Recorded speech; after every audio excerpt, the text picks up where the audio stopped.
to start us off, I'd really love just to introduce this topic. So, my name's Adriana, and I'm the host of Cultivate the Moments. Today, I had the honor of speaking with Crystal from Wreck My Heart Out Instagram page, as well as amazing individual, and is leading and advocating for the field of recreation and leisure. And furthermore, how dignity, autonomy, and identity really play huge roles in the work we do with individuals.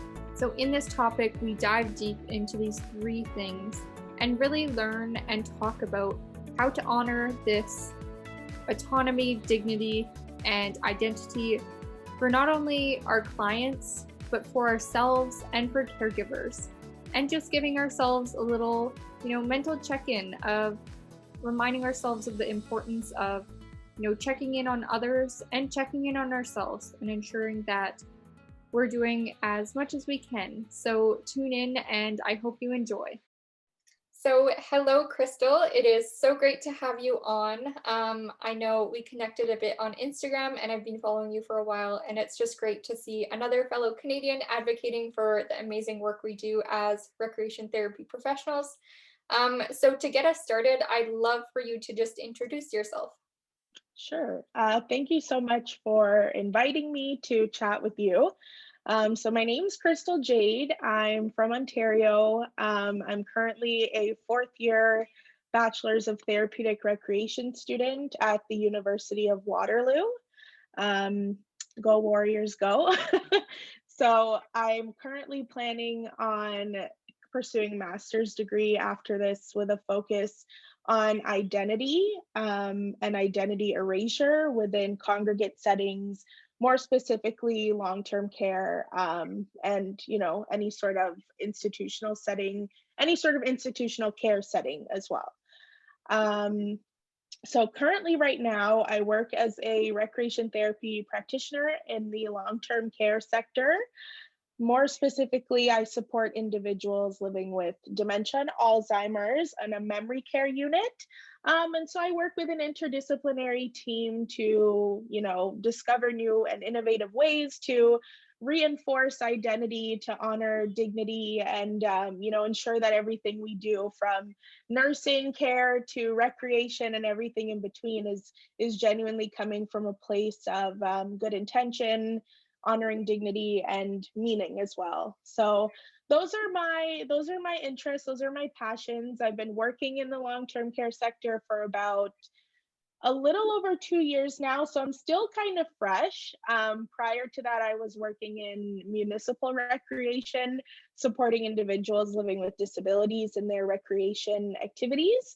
But I needed a change, and so I tried out long-term care, and it's kind of where I found my home, I guess, is what I like to say. So, yeah, that's a bit about me. In my spare time, I honestly just catch up on research, anything emerging in the field of dementia care, especially around COVID-19 and how that might shape our futures as well.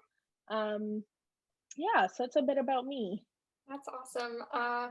So speaking of these passions, I'm really curious, how did you find recreation therapy and what led you to, become really passionate about the topics of identity and, soon to be pursuing a master's, which is awesome. So it's a pretty complex story, and I kind of like it. At first, I was like, oh my gosh, it's gonna take me forever to find what I love to do. But now, looking back on it, I'm really grateful for how it kind of transpired. But so as I said, in high school, my first job ever was municipal recreation. I was supporting individuals living with disabilities, and I sort of just fell in love from the first day of camp up until I sort of stopped working there fully during the pandemic when everything shut down. So for the last 7 years, that's where I've built most of my connections. That's where I've developed most of my knowledge about compassion and just the field on a whole. And so with that, when I graduated high school, I went to college and got a diploma in educational assistant, special needs. And so I've been supporting individual students in the school system who have exceptionalities. I use the word disability and exceptionalities interchangeably. And I know that, everyone sort of has different opinions about those terms. But I do feel more comfortable with the term disability. It just exceptionality sort of flows out every once in a while. So forgive me. That's okay. Yeah, so I started out with working in schools, and I guess I realized that I love the impact that I guess I was able to provide, and I love the connections and the relationships I was able to build. And I think we have a really amazing privilege as care providers to, connect with the people we support on a very human and individual level. But I felt like I needed something more. And so I just took a step back and I remembered, I started in recreation. What can I do with recreation and still be able to support individuals experiencing barriers in their lives? And that's when I discovered therapeutic recreation. And it was such an aha moment because I felt like my life sort of came around full circle at that time, which was amazing. And so I applied for the degree. Luckily, I got in and I continued to work in municipal rec until I decided that I needed a change of scenery. I needed, some new experience, some new knowledge. And so I applied for a summer student position at a long term care home. And I actually had such an amazing time just learning from the other team members in the department, learning from residents. They're so inspiring. And I just absolutely fell in love. And, I couldn't really see myself going anywhere else at this point. And then more recently, within the last year and a half, that's when I started working specifically on a memory care unit.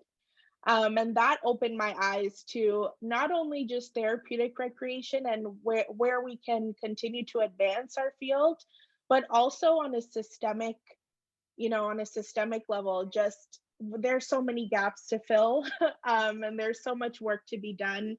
And I find that COVID-19 has really highlighted the work that needs to be done in the long term care system.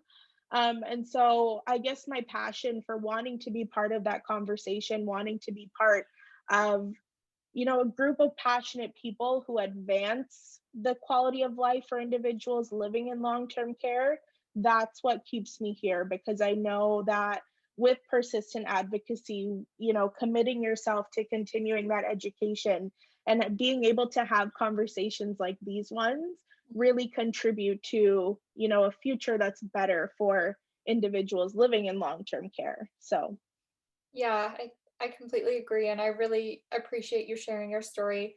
I love how, you know, it was a passion that you didn't know about, and I think for a lot of us, for myself as well, I volunteered with individuals with disabilities, and I didn't even know that the person I was working with was a recreation therapist or like acting in that position because it wasn't really something that many people talked about, or in my small town it wasn't a profession that was like very common.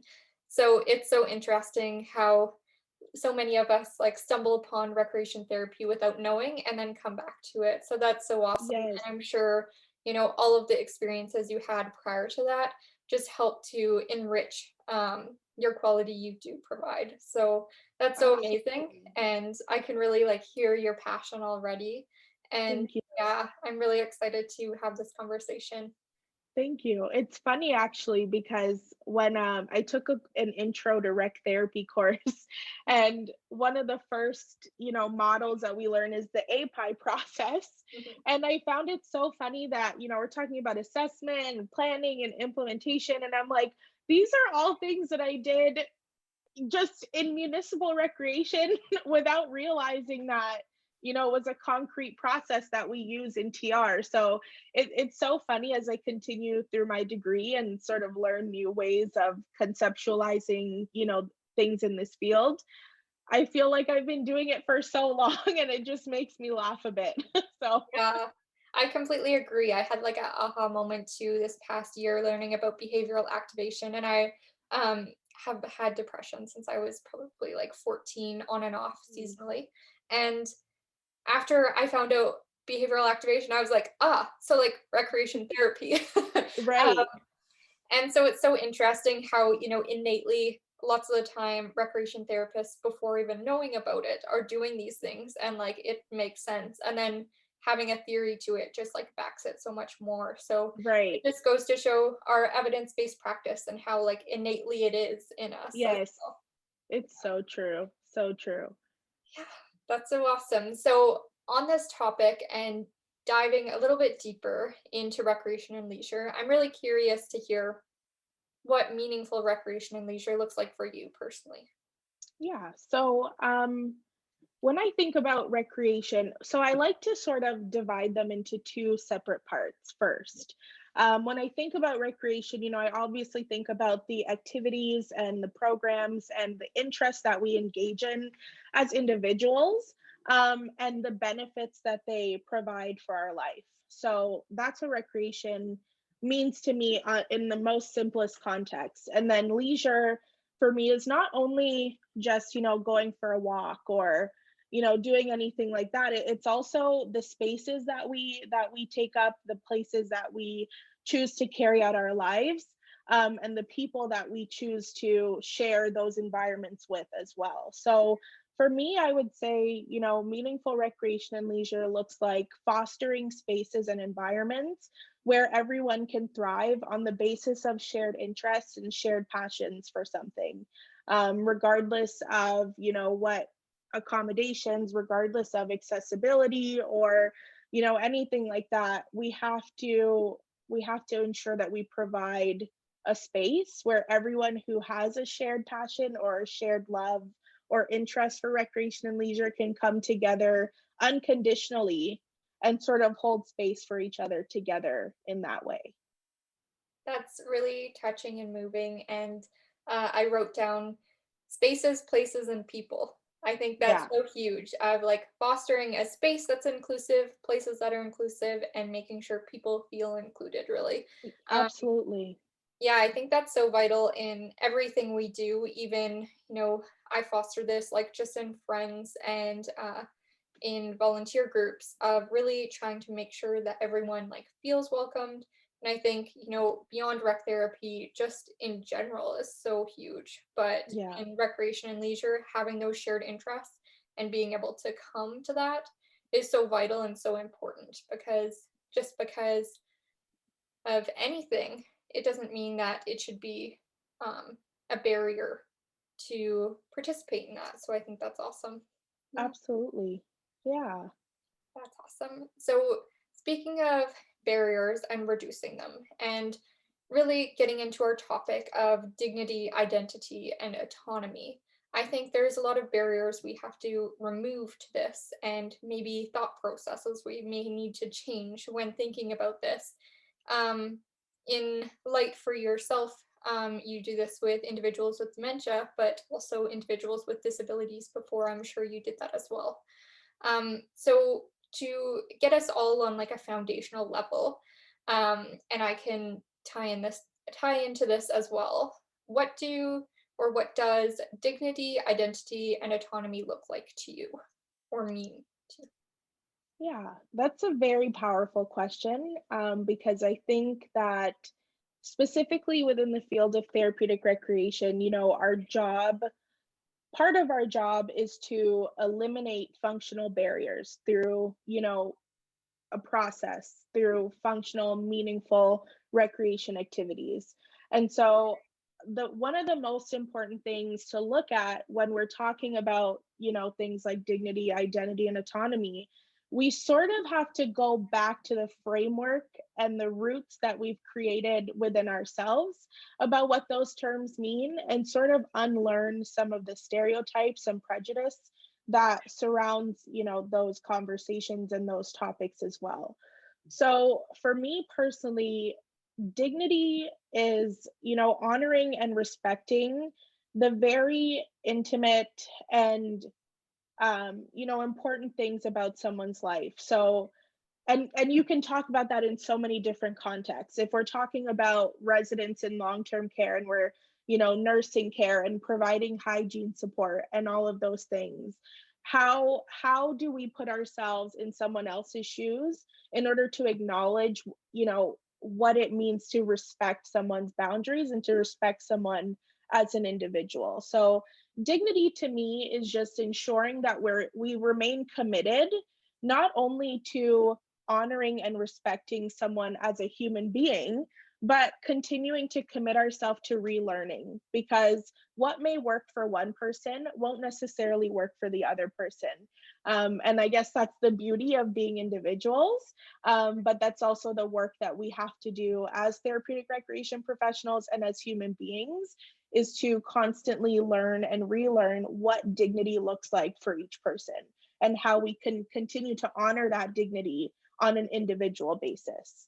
So that would be dignity for me. I think I'll go to autonomy next and then end with identity, because identity is what makes my heart just fall out of my chest. Yes. So for me, autonomy is, empowering people to live as independently as possible. And it's funny because when you think of independent, you think of being able to do something for yourself, being able to, I guess, we can use the example of, let's see, crocheting a scarf from start to finish, being able to do that independently, know the process and know the steps and everything. But independence can also be, having an interconnected group of people, an interconnected network of people who provide you with the resources to empower you to live independently. So for me, autonomy would, yeah, it would essentially be how we're able to empower individuals to live independently and to carry out, those leisure activities, those activities of daily life that matter to them in a way that honors their choice and how they want it to be done at the end of the day. Yeah, I think Um, voice is so huge in that because when we think, and I know we've had a conversation on this a bit before, is just, or maybe it was on one of your Instagram posts, I forget. But anyways, really having choice, and so often, when individuals are in long-term care, they're stripped away of so many choices. So, allowing them to choose what they'd like to eat, what they want to wear, are so mm, huge in daily living, or what activities they enjoy. yeah. Yeah. Absolutely. And I think that, in long-term care, they're very fixated on a schedule. We have to provide this at this time, this time, this time. But I always encourage people to take a step back and think, in your own routine, do you want someone to be delegating that for you all day long, or do you want to be a partner in that? And partnership is something also very important to me as well. It's a word that I use quite often. How do we maintain that partnership? How do we keep people as partners in their own lives, even after they've transitioned into, long-term care, or as they continue to age? How do we honor that partnership, to ensure that everyone is empowered and liberated at the end of the day? So yeah, that's what I'd say about autonomy. Identity, I think I could talk about for about a week straight. I love it. um, so identity is not just identity is not just, what we enjoy. It's not just what makes us happy or anything like that. It's our history, it's the memories we have, it's, the journey that we've had throughout life, the memories we've made. It's more than our occupations, what we've done and what we want to do. It's all of those things sort of meshed together and sewn together that makes us who we are. And I think that, at times we try to compartmentalize identity. So, and again, I'm going to talk, I guess, about long-term care quite a bit, because um, it's easier in this context. But, as a recreation professional, we're mainly told to focus on activities and to focus on leisure. So we're compartmentalizing one piece of identity to say, oh, so and so used to love knitting, used to love painting. So we're going to bring them to a painting group.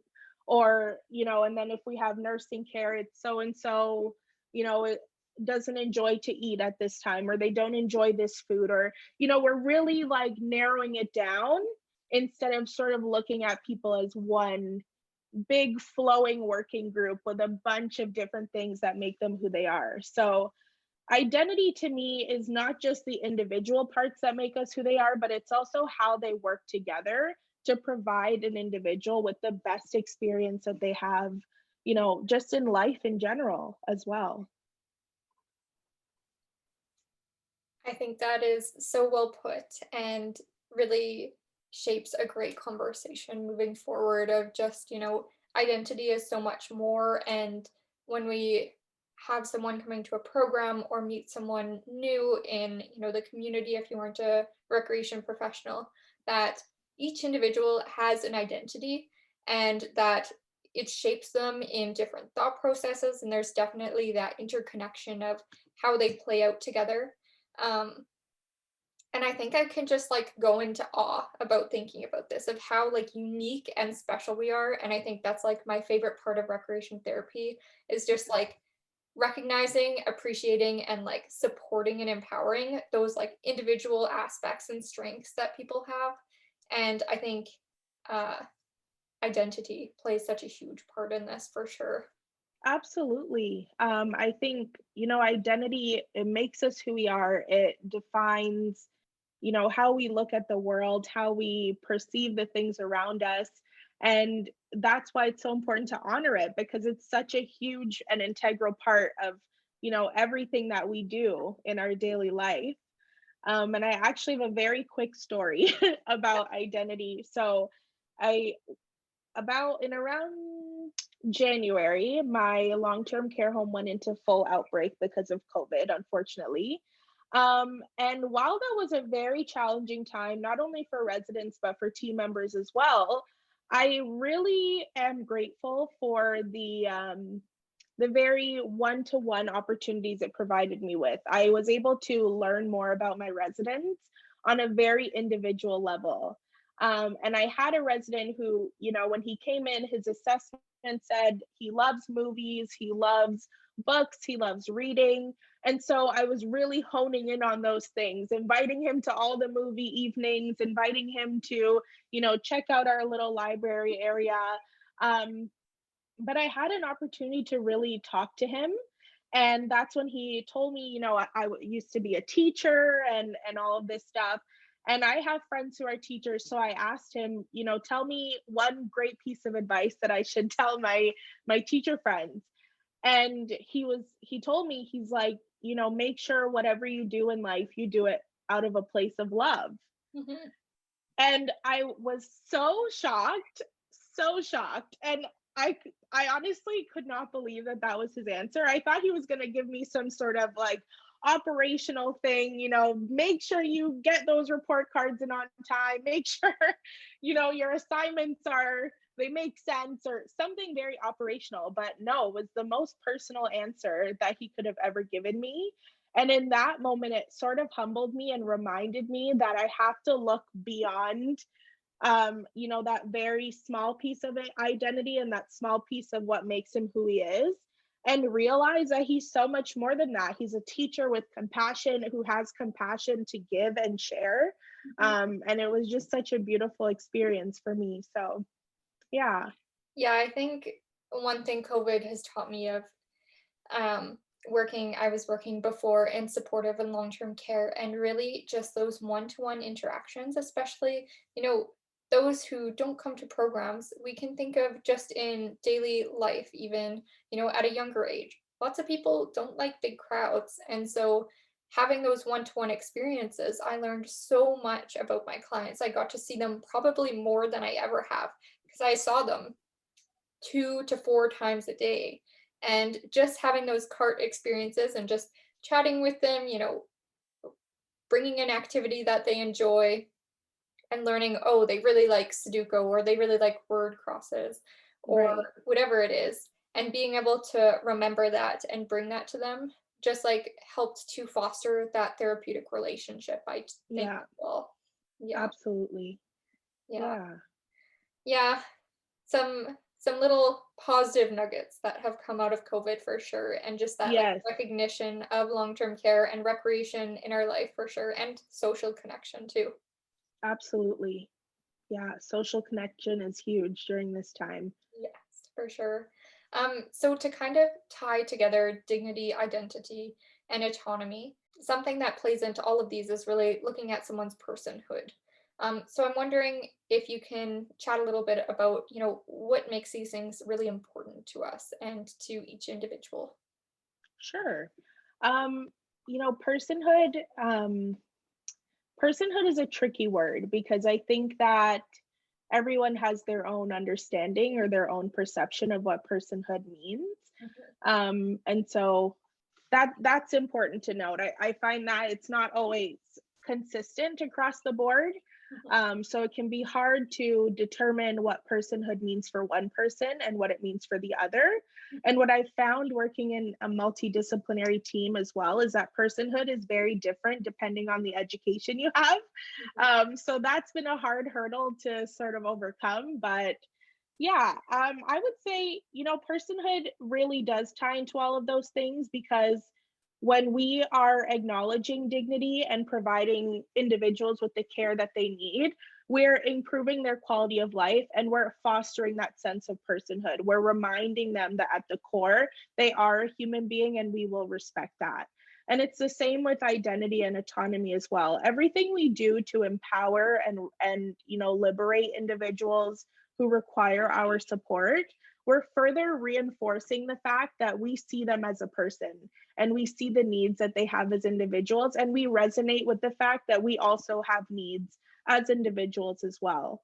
Um, so it's definitely important to sort of go forward with that lens in the interactions you have, asking yourself, is this meaningful to the resident and why?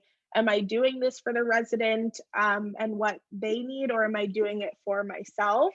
Mhm. And just remembering that every interaction we have, every choice that we make in their care and in their lives will have an impact on their quality of life and will have an impact on how they perceive themselves as well. So it's so important to have these conversations, and it's so important to really dig deep into the knowledge you have about personhood and about identity and dignity and the whole lot, and try to unlearn those unconscious bias and the conscious bias and go forward in a way that you have the tools and you have the knowledge necessary to continue liberating individuals who have disabilities, have dementia and Alzheimer's, are experiencing any sort of functional limitation.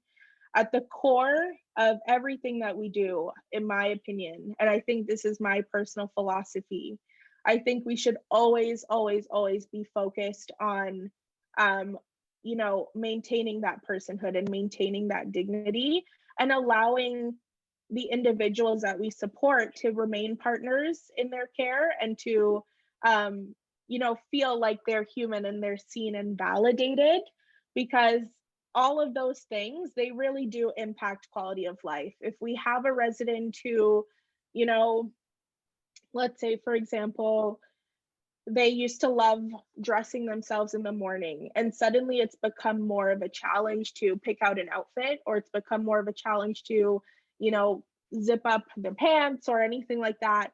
And instead of working with them to continue maintaining those strengths, we do it for them. That sort of decreases personhood as well, because it sends a message that, we'll just do it for you because it's easier, or we'll just do it for you because we see that there's not a capability.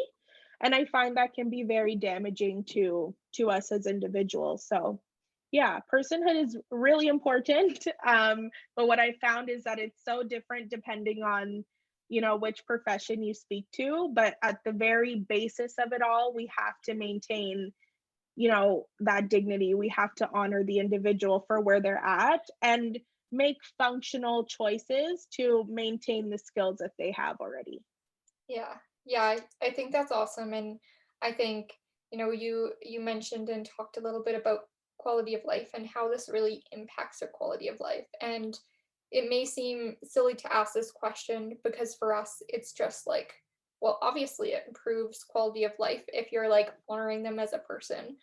But I'd love to really, discuss this conversation for those who may have not, pondered the question before of like, how does maintaining and like empowering our dignity, identity, autonomy, personhood, how does that impact our quality of life and why does it have an improvement on that? Yeah. So, I think how we see ourselves, how people make us feel, it impacts how we view the world and how we view what we're able to provide, not only to the world around us, but to ourselves as individuals as well. And so, if we're not, empowering people to feel empowered in their identity and to feel confident in who they are, then they begin to develop an image of themselves that isn't necessarily accurate.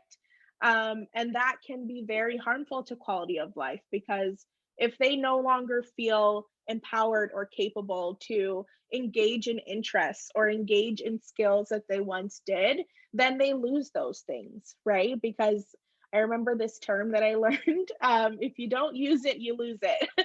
And it's so true. If we continue to do things for others that they have the ability to do but just need a bit more support, or if we make people feel as though they're less capable of making choices for themselves, that autonomous piece, or if we reduce people down to a diagnosis, then this is how they're going to perceive themselves, and this is how they're going to make decisions about what they can and can't do. And so what we'll begin to see is slowly over time people are depending more, um, on people are depending more for on us more to help them with certain things that they have the capability to do, but we haven't honored it because of how we view them and how we view the level of support that they require. And so it all goes back again to me to that autonomy piece is, yes, honoring that independence, but also looking at the network of resources necessary to honor that independence. But once we do honor that independence and provide them with the ability to continue, maintaining those skills or to continue living life how they'd like to, then it all comes back full circle, and it will improve that quality of life. And we'll see that skills that they have aren't going to be lost so quickly. How they view themselves is not going to be from a negative point of view. Um, and just, altogether, how they're able to live their lives will be a lot more, it will be a lot more beneficial at the end of the day. Yeah, I think it's really huge and something that, as individuals not facing that barrier, we kind of overlook and we forget about if we're just like in a time crunch. And I think it's really important to come back to our core personhood in ourselves and just acknowledge like if this was for me, like maybe I someone bought that outfit for me and I hate it. Like you Yes. never know. So having them like pick their outfit and maybe they forget that they did pick that outfit, but just like in that moment, honoring that personhood and giving them that choice um, Yes. is so huge. And I think I can remember so many stories of, family members sharing, oh, well, mom used to do this, mom used to do that. And then, me explaining, oh, like we did this art project together and they did it completely independently, or like I barely had to help, and for Yeah. them just to be like amazed that they are able to do that when you give them that space is just huge and really allowed them to reshape their thought of, by giving them this, they are not only, you know, we're not only honoring their personhood, but we're also giving them that opportunity to excel, to succeed. And Absolutely. that's so foundational in, our being and our autonomy of when we have that supported, like watch us flourish. Yeah, for sure. And I find that, sometimes when we have assessments that are completed by family members, they're completing it from the lens they see their family member in. Mhm. And so it's always so shocking when, the resident who likes to spend time alone is in the lounge with coffee having a good conversation. And the family members come in and they're like, what? This is, oh my gosh, I can't believe it. And it's like, well, we're in a different environment and this is a new reality. And this is just what they do, and it's okay that there's a change, and it's okay that, maybe when they're around you, they're experiencing life differently because you have a different relationship, right? But your one relationship doesn't necessarily define everything about them or everything there is to know about them either. Yeah. Yeah, I think that's Yeah. really the value of like inviting everyone. And Mhm. it definitely is a timely task. It takes a little bit longer, but to provide them that opportunity is also just to continue honoring them. And, Yes. instead of, like you said, of each individual having a different strategy, also each day having a different strategy. I know looking at myself, some days I'm really interested in painting and some days I'm not interested in painting. And Yeah.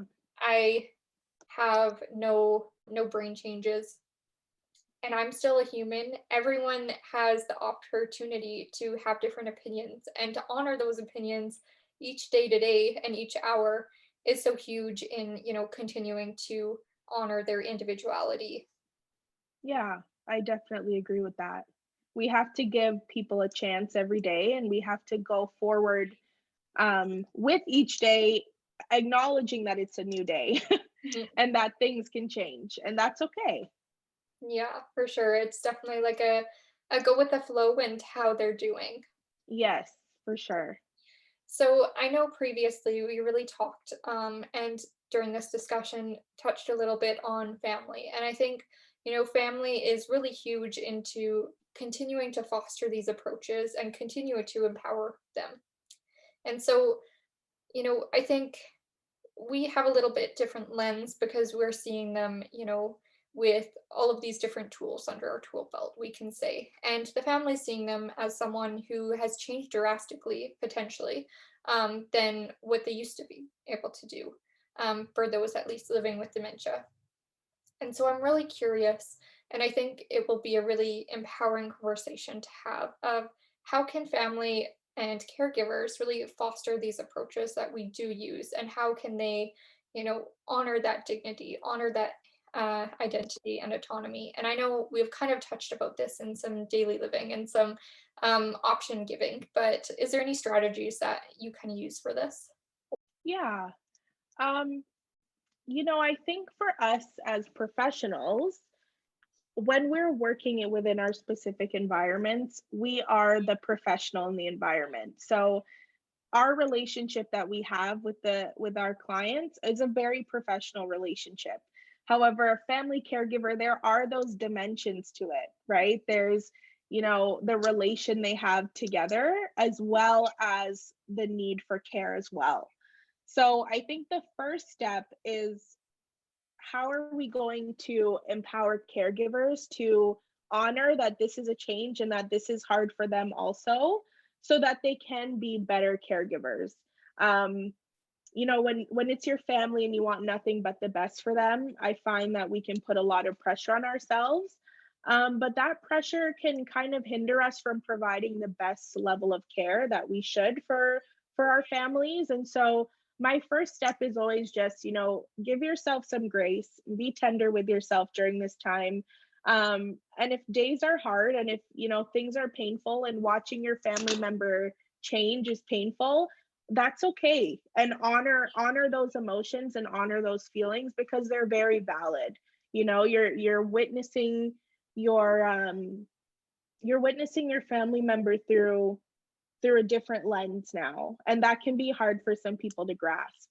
So I always say that's the first step, is once you acknowledge that this is a process for you as well, and that you need to sort of relinquish some of that pressure to be the most amazing caregiver ever, you'll find that you have a much better experience, because you're thinking about what that individual needs, not just from a nursing or diagnosis perspective, but from love and warmth and compassion as well. So that's definitely my first piece.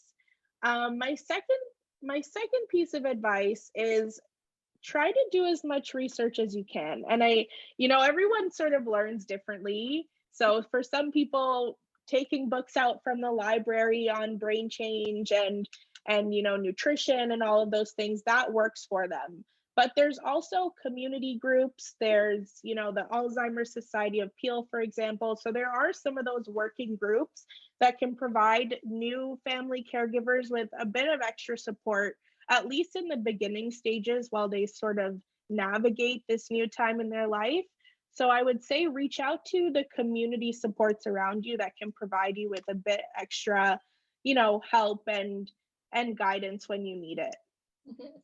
Um, and more than anything else, I would just say make sure you lead with love and make sure you lead with compassion. It may be hard for you, but it'll also be hard for the individual who's actually facing this change. So be patient, and be kind and just try to do the best that you can, and just honor the fact that not every day is going to be easy. And that's completely okay. When it comes to specific strategies of acknowledging, that identity piece and the autonomy piece, my most important thing, which I've said many times, is maintain that individual as a partner in this process. Try to refrain from making too many decisions for them if they're able to still make parts of the decision for themselves. So if that comes from, outfits or what they choose to eat in a day, um, try to keep them involved in it as much as possible. So even a practical approach that I really like to use personally at work is I have a resident who loves to have like a fruit snack, any sort of fruit at the in the afternoon. And instead, I know that this person really loves apples. I really do, but sometimes they choose a fruit that's completely different. So what I did was I printed out different photos of fruit and I put them on a poster board. And so they can just decide like what fruit it is that they want to choose. So those are those more practical ways of keeping people as partners, without being like, oh, what do you want to eat? Because now if verbal communication has become difficult, we have to look at different ways to still keep them as partners and to keep them, involved as possible. So, more than anything, I would just say, reaching out to community is really important because, again, they will have those resources. Mhm. And also just remembering that this is a change for everybody. So, do what you have to do for self care to sort of give yourself some grace, and just take it one step at a time and do the best you can. Yeah, yeah, I think to add to that, and I really appreciate what you said, and I think it's so important to, honor the caregivers. And I'm going to link like a caregiver-centered care support as well for us professionals who are listening, because I think it's huge to also like give that leeway and give that support to the caregiver as well. Because yeah, they're going through a really challenging time as well. And for, the individual experiencing those changes, you know, they're probably feeling a lot of emotions towards it too. They just can't verbalize it. So Right. imagine if you're in a really intense change in your life and you want to reach out for help, but you don't know how. And so to really empathize with that, and lean into that compassion and love is so huge because for us, we can express and share how we're feeling. And for them, a nice hand rub or back rub might be something Yeah, huge that they just needed connection and they were really frustrated. absolutely. And Yeah. so because they may not be able to verbalize that, it's so huge just to, also allow us to give ourselves a break. If we need extra support, I think caregivers are so strong and so hard on themselves sometimes and they don't want to, have to reach out for support, but reach out for support because there's so many loved ones in your lives. And even these community groups are so great.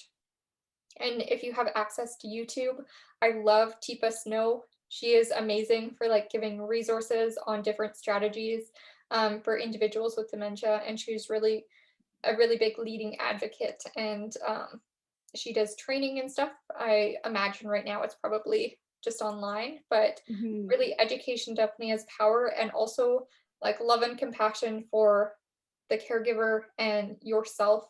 and then Yes, um, the individual family member dealing with these changes as well. Is absolutely. Yeah. Yeah, so we kind of already touched on the strategies, and I think a really big strategy that we've continued to talk about is just, you know, taking a little step back and really thinking back to, those core beings of ourselves and empathizing with those changes and losses they may experience. Because we may see losses in, losing someone, losing our job. Well, for individuals living with dementia or living with a brain change of some sort, they often are dealt with those, ongoing and often very abruptly. So it's definitely something that we can empathize with both sides, and support is so huge on both sides for that. Mhm. Mhm, Yeah. I'm a really firm believer in collective care and community care as well. And that's the framework that I sort of lead with. mhm, Um, so it's so important and it's so empowering to be able to lean on people when you need that extra support, and to also look out to your community for any sort of additional help or anything like that that they can provide, not only you as a caregiver but maybe the individual that you're caring for as well. I think that community has a very powerful impact on us, and if we sort of lean into that, then it could make that experience a lot more easier. It could alleviate some of that stress and the worry associated with being a family caregiver, because it's hard work. I watched my grandma provide care to my great grandmother, and although she was a PSW for 30 plus years, it was probably one of the hardest times for her as a caregiver, and understandably so.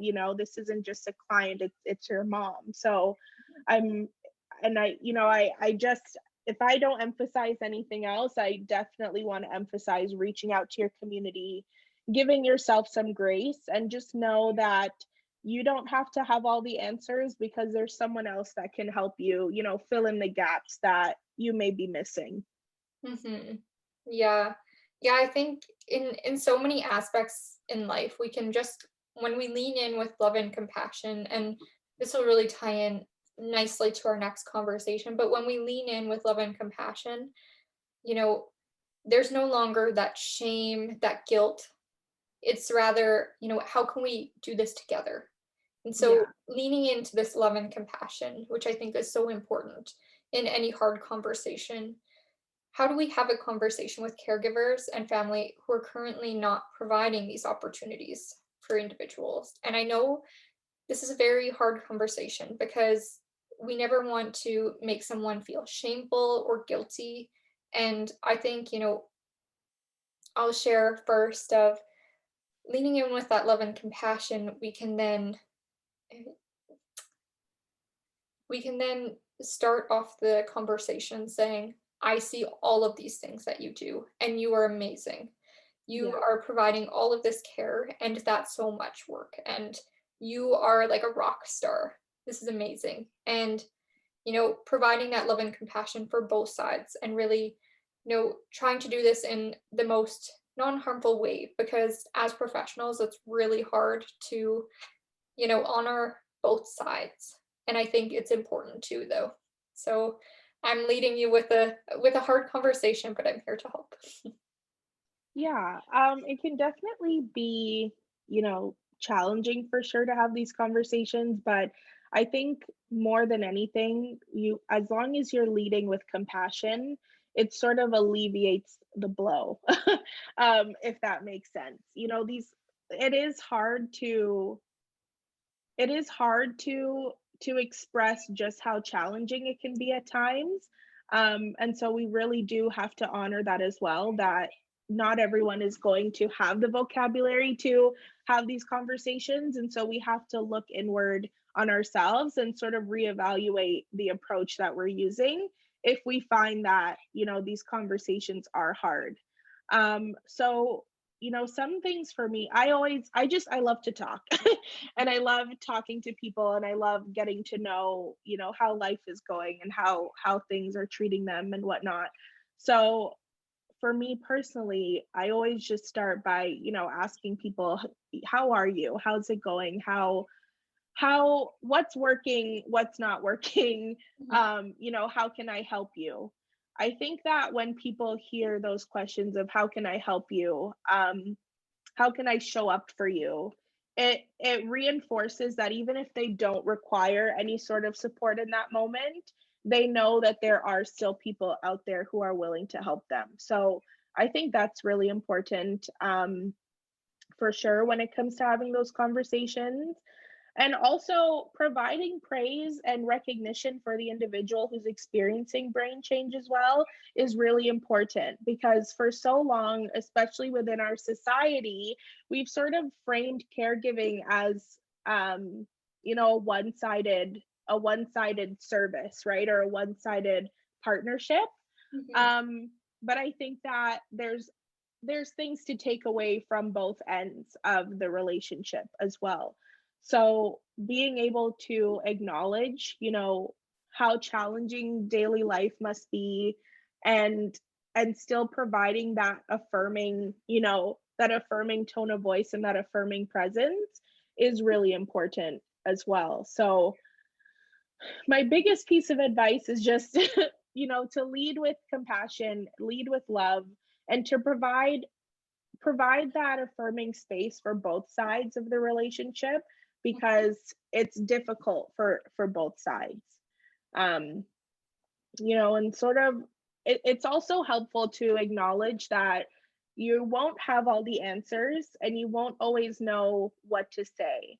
But if you can just remind someone that you're there and remind someone of their power, and if you have a toolbox of resources that are already handy and on hand that you can sort of provide given the situation, it not only do you establish, that support, but you also remind them that they have a friend, Mhm. because I think people also want a safe space to express their concerns and their fears without feeling like they're being, I guess, therapized. I don't even know if that's a word, but if that makes sense, some people just want a friend. They want a very casual relationship to be able to share these challenges in.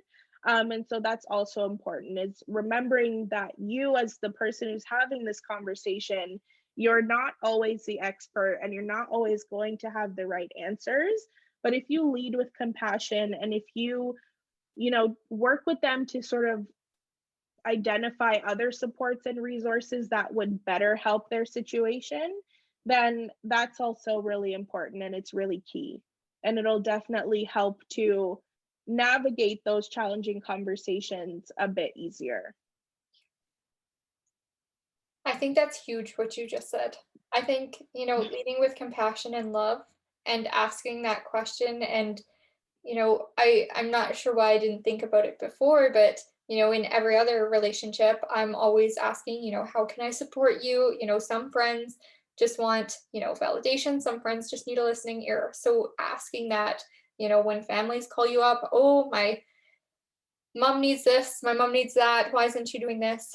You know, prior to that, starting off the conversation with, "Hey, how are you doing? Is there anything I can do for you?" Because as professionals, we don't have all of the answers, but we do have lots of tools in our tool belt. And so by providing that safe space and also that open space to say, "I don't have the answer to that, and I really appreciate you bringing that up and trusting me with that. Here's a really great resource, but I don't know how to answer that. But I'm here to listen," is just so huge. And that affirmation and or yeah, affirmation and recognition that we are here, um and really helps to reshape the conversation. It's not a finger pointing, it's a, is there anything I can do? It's putting it Right. on us because they Yeah, already have so much going on for them. absolutely. Yeah. And it's really important. As I said earlier, especially when you're a family caregiver, there's so much pressure to get it right and to do it right, because that's your family. They're not just a client, this is someone who you've had in your life forever. And it's hard to watch them sort of transition and require higher levels of support.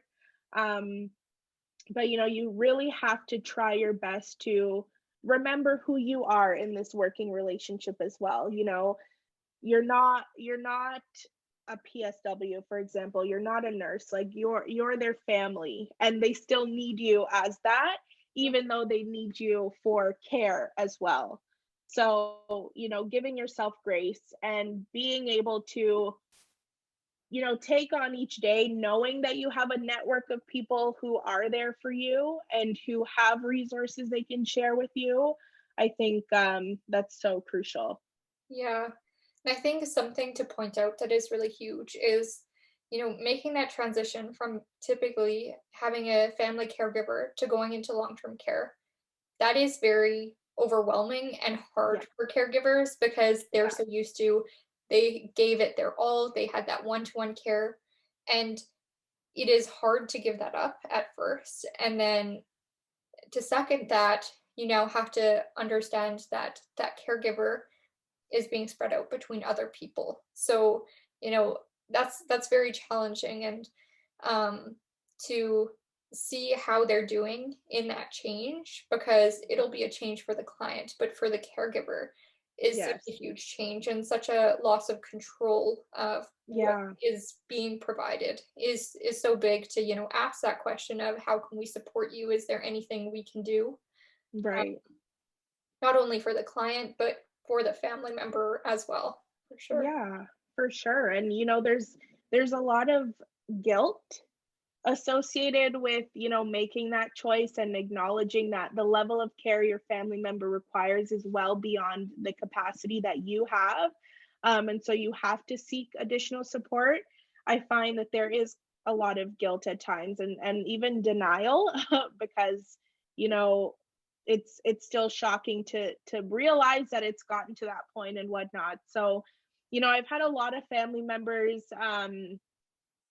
come in as and leave as different people. They come in to a memory care unit and they're like, "No, no, no, my dad or my mom, they're not ready for this. They're not, their situation isn't quote unquote that bad." You hear that a lot. um and what I like to remind them is, it's better, first of all, it's better to be proactive than reactive. It's better to set up that space that they can continue to thrive before it becomes too challenging and we can't really focus on the individual as a whole, as a whole person. It's important to take the necessary steps before it gets to that point. Um, and when you're able to take part in educating a family member and sending them little emails of, "Oh, I just wanted you to know that this happened today," or anything you can do to affirm them, it's so beautiful to see how hesitant and sad and disappointed they are at times when they come in, and just how empowered they feel as family members, at the end of the day, when their family member has been there for a certain amount of time and they start to see the benefit in the transition. Mhm. But we have to remain patient, and compassionate through all of that. But it's really beautiful to witness for sure. Yeah, yeah, I agree. And just, you know, we've chatted so much about that safe space. And I think just driving that home of just creating that safe space, leading, regardless of where you're coming from, is a caregiver, as a professional, leading with that love and compassion for all and not just, narrowing in, it's only my client that I have to deal with. They had a Right. whole life before coming into our facilities. And Yes. so honoring their family as something so vital to their quality of life and well-being as well. And ensuring that Absolutely. there is that fostered safety and respect and support for all of them, for sure. Yeah, it's really important. It's important to view the resident and their entire system as well. Yes. Yes. Yeah, I very important. So, to kind of start tying up some loose ends, I'm wondering, if there's any recommendations you'd like to share with anyone, whether it be professionals, caregivers, anyone, to really continue their understanding on maintaining that identity, and autonomy, as well as dignity, and really anything that we did cover today among our community. Is there any resources or recommendations? Yeah. I know throughout the pandemic, social media has become very integral to people's lives. And so, what I can say is that there are quite a few, gerontologists, there's quite a few dementia experts, recreation therapists on social media who are providing some really excellent information on, how to support individuals experiencing various, functional limitations, brain change. One of my favorite, I guess I'll do a little shameless plug. One of my favorite accounts is Dementia Darling. She is so, so amazing. And she really highlights, what it is to be a caregiver and how to sort of give yourself grace in that role, but also provides amazing advice and information on some of the changes you may witness your loved one who has dementia is experiencing as well. And so for some people, they may be witnessing certain behaviors that they're not really sure if it makes sense. And then you come on social media and you're immersed in this community, and people are posting about, sundowning, they're posting about visual perception, they're posting about all of these different things, and it's like, oh, okay, this is what I've seen my family member do, and this makes sense. So I would say definitely look into some of those social medias. I can't really think of too many off the top of my head, but I could always send you some that Sure. I think of. I Yeah. just have to look through. Also, when it comes to the broader community, Facebook is amazing. There are so many amazing groups on Facebook for just about anything. And so I think that, even if you're from Toronto, if you're from, BC, if you're anywhere and you just type in family caregiver or dementia caregiver, there are coalitions, they do Zoom chats, they do socials, they you can post in the forum and you can get some really awesome advice. So I would honestly say social media is a really powerful force right now. um, Other than that, looking into your community organizations, I know here in Ontario we have the Alzheimer's Society, Yeah. and it's sort of compartmentalized by region. So they have some amazing resources. I know at one point in the pandemic they were actually providing activity packages to families as well. So taking a look at them.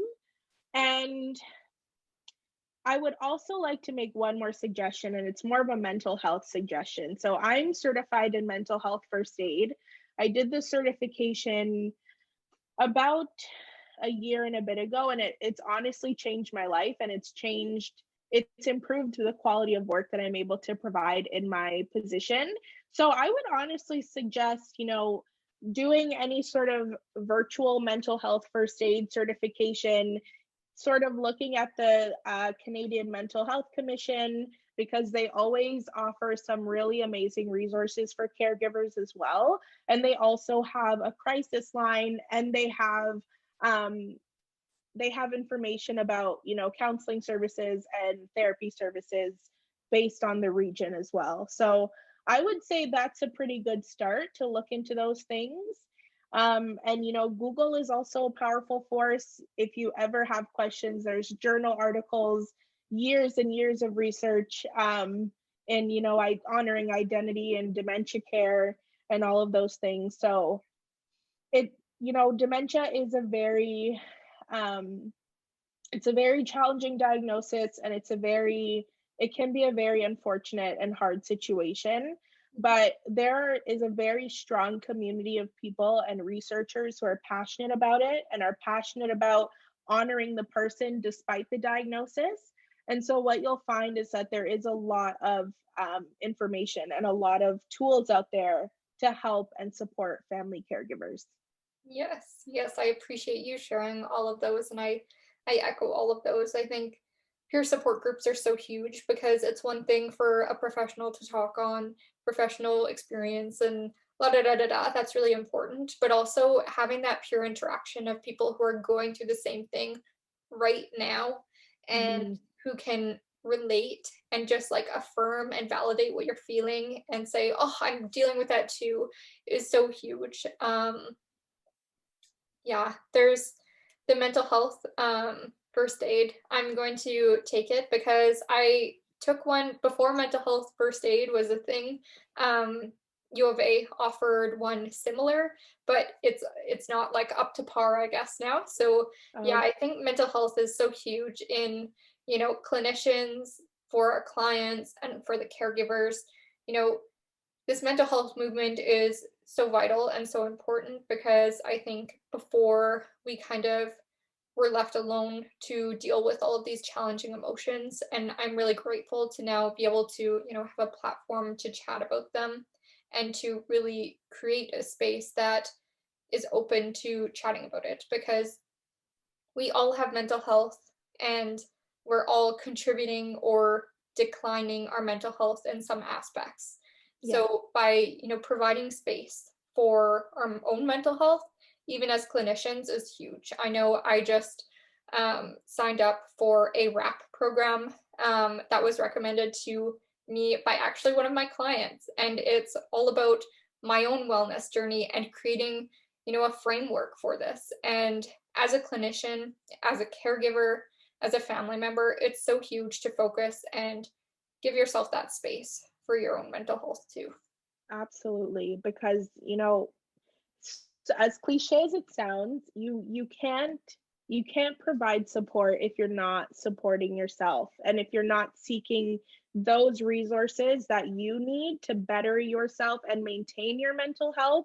It will become increasingly challenging for you to provide the level of support that you want to provide. And when we begin working from a place of burnout, um, it's harmful for everyone involved. So it is so important, and I want to drive that home, how important it is to be sure that you're taking the necessary steps to look after yourself as well, because it is so crucial. Yes, for sure. Yeah. Yeah. So, Crystal, if anyone wanted to reach out to you or get in touch with you, ask you any questions, or just see how you're doing, how could they chat with you? So I have an Instagram account called Rec My Heart Out underscore. So anyone is free to send me a message that way to engage with my posts. I like to respond to everyone, so feel free to message me that way. Um, yeah, that's probably the best way. I mean, we all have email, but I don't really I'm not really frequent on it, so I would hate to have someone sitting in there with a very important question that I wasn't able to capture. So I would say, heading over to my Instagram and sending me a message there is probably the best way to reach out to me. Awesome. Yeah. And your Instagram account is awesome. So I will link it Thank below you. and I definitely recommend it. Thank So you. Crystal, it's honestly been lovely to hold the space for you and to listen and hear all of the amazing strategies and um, to hear your passion really shine through and continue that advocacy that is always needed and really to provide some continued education for some people potentially. I know that's a Yeah. huge thing for both of us. And, to end this conversation, I'd really love to hear, some things that you want people to take home and take away from this conversation. Yeah. I think the most important thing that I'd want someone to take home, and probably anyone who's listening to this, is probably going to think Crystal is so sensitive, and I am. But I'm very grateful for how sensitive I am because I think that it has helped me in so many situations, and especially during the pandemic, being tender with myself, having compassion for myself. Um, it has been so important. And so I would advise anyone who's listening to just remember to take care of yourself. Remember to acknowledge the fact that you're human as well. And, you may be a practitioner, you may be an educator, you may be a caregiver, but you're a human too. And our identity conversation pertains to you also, and what you require to be, to be beneficial in your health and everything like that. And another, really big piece of advice is just commit yourself to learning. We're all going to continue to evolve. We're all going to continue to change. And the way how we perceive the world around us will change with us as well. So, relinquish that need to know everything because it's impossible. And instead, just take your time, learn as much as you can, read as much as you can, because knowledge is power, and knowledge will liberate us. And our liberation will encourage us to liberate others and empower others. And that's what we need as communities and societies. We need to continue to empower one another and care for each other as human beings. So, those are my two pieces of advice: be tender with yourself, lead with love, and learn as much as you can. That's awesome. And thank you so much again for having this conversation and chatting with us today. Yeah, thank you so much for holding space. I'm really grateful. You're welcome.